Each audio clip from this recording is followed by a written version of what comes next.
কত ভালো লাগছে এটা দেখো। দেখো তো, দেখতে খুবই সুন্দর লাগছে। লাগছে কি এটার ভিতরে মোবাইল আছে, কিন্তু না, এর ভিতরে আই শ্যাডো আছে। দেখি, দেখো তো জিমিতির মতো দেখছে, একবার হচ্ছে মোবাইলের মতো, একবার জিমিতির মতো লাগছে। দেখো তো, ও দেখো তো, বেশ।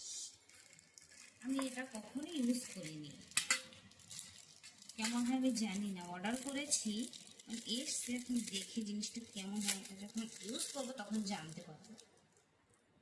কতগুলো সামান এসছে। লাগাতে পারছি। চলো দেখি এটার ভিতরে কি আছে, এটা কোথা দিয়ে খুলতে হবে।